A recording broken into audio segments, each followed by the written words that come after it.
In this part, you may learn to fashion the tools by which you may build for yourself any condition you desire. If you wish to change conditions, you must change yourself. Your whims, your wishes, your fancies, your ambitions may be thwarted at every step, but your inmost thoughts will find expression, just as certainly as the plant springs from seed. Suppose then we desire to change conditions. How are we to bring about this? The reply is simple: by the law of growth. Cause and effect are as absolute and undeviating in the hidden realm of thought as in the world of material things. Hold in mind the condition desired. Affirm it as an already existing fact. This indicates the value of a powerful affirmation. By constant repetition, it becomes a part of ourselves. We are actually changing ourselves. We're making ourselves what we want to be. Character is not a thing of chance, but it is the result of continued effort. If you are timid, vacillating, self-conscious, or if you are over-anxious or harassed by thoughts of fear or impending danger, remember that it is axiomatic that the two things cannot exist in the same place at the same time. Exactly the same thing is true in the mental and spiritual world, so that your remedy is plainly to substitute thoughts of courage, power, and self-reliance, as well as confidence, for those of fear, lack, and limitation. The easiest and most natural way to do this is to select an affirmation which seems to fit your particular case. The positive thought will destroy the negative as certainly as light destroys darkness, and the results will be just as effectual. Act is the blossom of thought, and conditions are the result of action, so that you constantly have in your possession the tools by which you will certainly and inevitably make or unmake yourself, and joy or suffering will be the reward. There are only three things which can possibly be desired in the world without, and each of them can be found in the world within. The secret of finding them is simply to apply the proper mechanism of attachment to the omnipotent power to which each individual has access. The three things which all mankind desires and which are necessary for his highest expression and complete development are health, wealth, and love. All will admit that health is absolutely essential, so no one can be happy if the physical body is in pain. All will not so readily admit that wealth is necessary, but all must admit that a sufficient supply at least is necessary, and what would be considered sufficient for one would be considered absolute and painful lack for another. All will probably admit that love is the third, or maybe some will say the first, essential, necessary to the happiness of mankind. At any rate, those who possess all three, health, wealth, and love, find nothing else which can be added to their cup of happiness. We have found that the universal substance is all health, all substance, and all love, and that the mechanism of attachment whereby we can consciously connect with this infinite supply is in our method of thinking. To think correctly is therefore to enter into the secret place of the Most High. Well, what shall we think? If we know this, we shall have found the proper mechanism of attachment which will relate to us. Whatsoever things we desire. This mechanism may seem very simple when I give it to you, but read on. You will find that it is in reality the master key, the Aladdin's lamp, if you please. You'll find that it's the foundation, the imperative condition, the absolute law of well-doing, which means well-being. To think correctly and accurately, we must know the truth. The truth, then, is the underlying principle in every business or social relation. It's a condition precedent to every right action. To know the truth, to be sure, to be confident, affords a satisfaction beside which no other is at all comparable. It is only the solid ground in a world of doubt, conflict, and danger. To know the truth is to be in harmony with the infinite and omnipotent power. To know the truth is, therefore, to connect yourself with a power which is irresistible and which will sweep away every kind of discord, inharmony, doubt, or error of any kind, because the truth is mighty and it will prevail. The humblest intellect can readily foretell the result of any action when he knows that it is based on truth. But the mightiest intellect, the most profound and penetrating mind, loses its way hopelessly and can form no conception of the results which may ensue when his hopes are based on a premise which he knows to be false. Every action which is not in harmony with truth, whether through ignorance or design, will result in discord and eventual loss in proportion to its extent and character. How then are we to know the truth in order to attach this mechanism which will relate us to the infinite? We can make no mistake about this if we realize the truth is the vital principle of the universal mind and is omnipresent. For instance, if you require health, a realization of the fact that the I in you is spiritual and that all spirit is one, that wherever a part is the whole must be, will bring about a condition of health, because every cell in the body must manifest the truth as you see it. If you see sickness, they will manifest sickness. If you see perfection, they must manifest perfection. The affirmation that I am whole, perfect, strong, powerful, loving, harmonious, and happy will bring about harmonious conditions. The reason for this is because the affirmation is in strict accordance with the truth.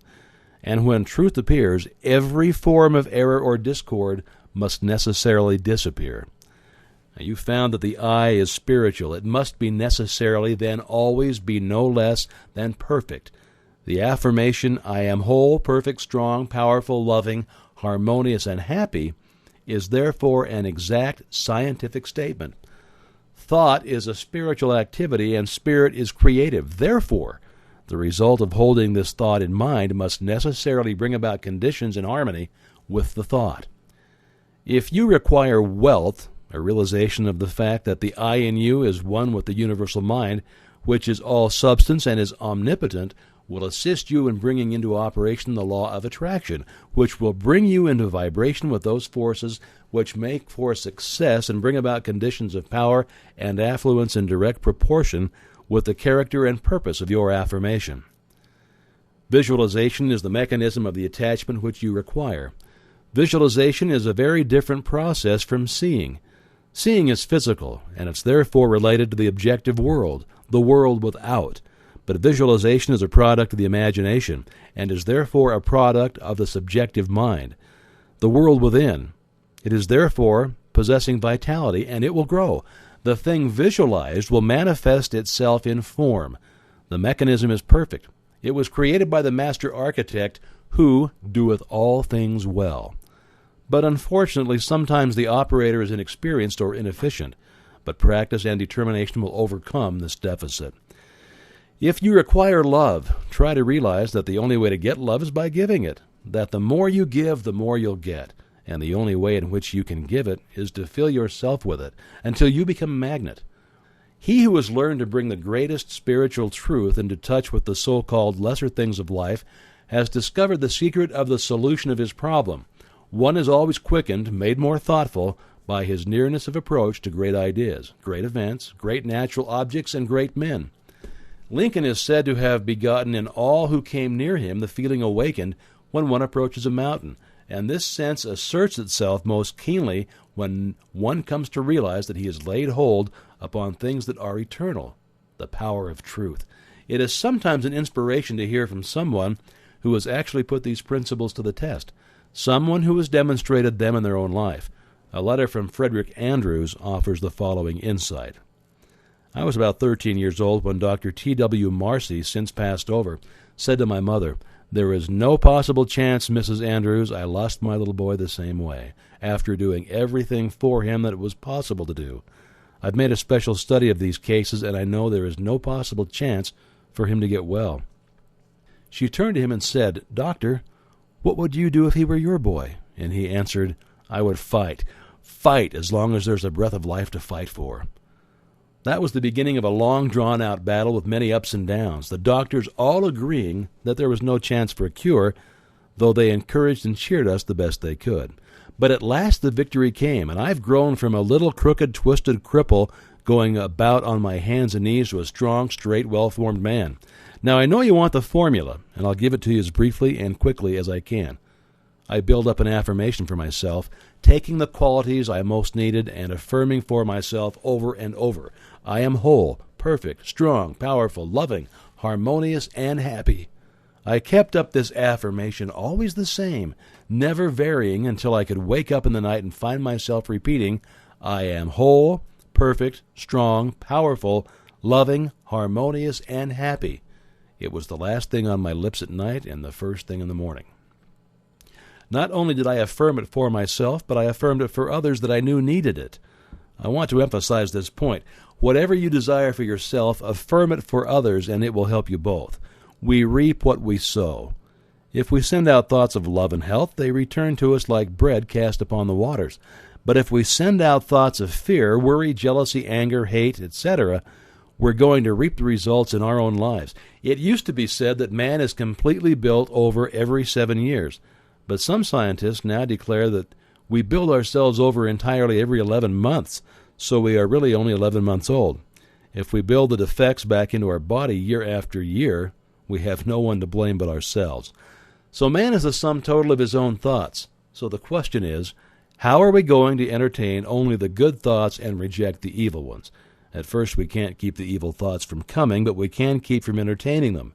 The only way to do this is to forget them, which means get something for them. This is where the ready-made affirmation comes into play. When a thought of anger, jealousy, fear, or worry creeps in, just start your affirmation going. The way to fight darkness is with light. The way to fight cold is with heat. The way to overcome evil is with good. For myself, I never could find any help in denials. Affirm the good, and the bad will vanish. If there's anything you require, it will be well for you to make use of this affirmation. It cannot be improved upon. Use it just as it is. Take it into the silence with you until it sinks into your subconsciousness.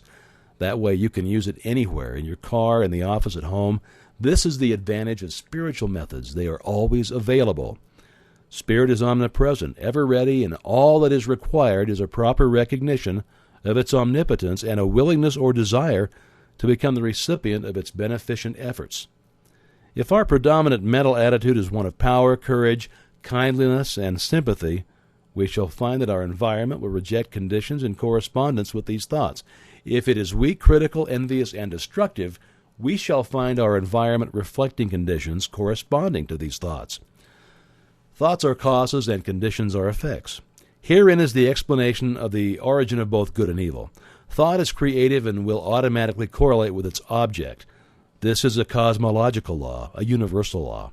The law of attraction, the law of cause and effect, the recognition and application of this law will determine both beginning and end. It is by the law by which in all ages and in all times the people were led to believe in the power of prayer. As thy faith is, so be it unto thee. It's simply another shorter and better way of stating it. So this week, visualize a plant. Take a flower, the one you most admire. Bring it from the unseen into the seen. Plant the tiny seed, water it, care for it. Place it where it will get the direct rays of the morning sun. See the seed burst. It is now a living thing, something which is alive and beginning to search for the means of substance. See the roots penetrating the earth. Watch them shoot out in all directions. And remember that they are living cells, dividing and subdividing, and that they will soon number millions, that each cell is intelligent, that it knows what it wants and knows how to get it. See the stem shoot forward and upward. Watch it burst through the surface of the earth. See it divide and form branches. See how perfect and symmetrical each branch is formed. See the leaves begin to form, and then the tiny stems, each one holding aloft a bud. And as you watch, you see the bud begin to unfold, and your favorite flower comes to view. And now, if you will concentrate intently, you'll become conscious of a fragrance. It's the fragrance of the flower as the breeze gently sways the beautiful creation which you have just visualized.